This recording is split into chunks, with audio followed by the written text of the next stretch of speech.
If you need to speak words of faith and you need to build your faith, you need to have relationships who can help you look at the higher things in God.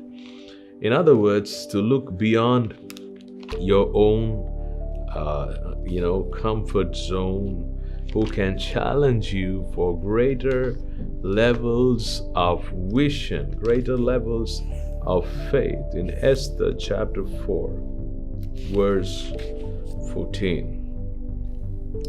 Now, in verses before that, Mordecai was actually, weeping. He was so disturbed because there was an order from the king that Jews are going to be slaughtered on a particular day of the year. So he was grieving for the nation, actually.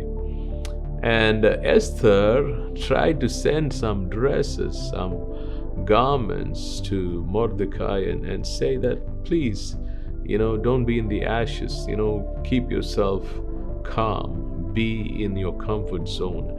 And Mordecai responds, whose words actually come so forcefully to lift Esther out of her comfort zone of looking at her own problems, minding her own safety, to look at the bigger picture, the kingdom of God, the purposes of God to save the people of Israel. Verse 14 tells us, "For if you remain completely silent at this time, relief and deliverance will arise for the Jews from another place, but you and your father's house will perish.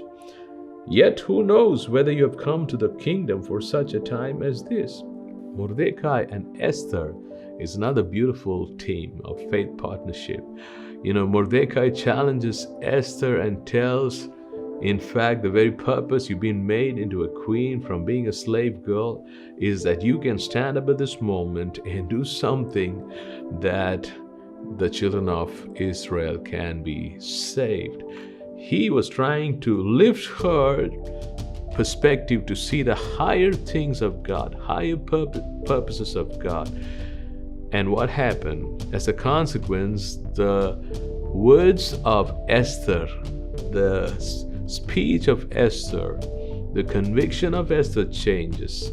Instead of looking at her own safety and comfort, she says, I will go to the king, for the cause of the salvation of Jews. So she started speaking words of faith. But what made that to happen? It was Mordecai trying to challenge her to look at the big picture that God has. Look beyond her own deliverance and look at the deliverance of the people of Israel. Even us, sometimes we are so concerned about our own problems, own family, children's future, and healing and this and that. Whereas God says, look beyond yourself. Start talking to others who are sick. Talk about my healing to them.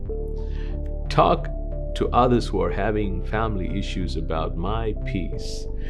Talk to others who are going through a financial problem about my providing power.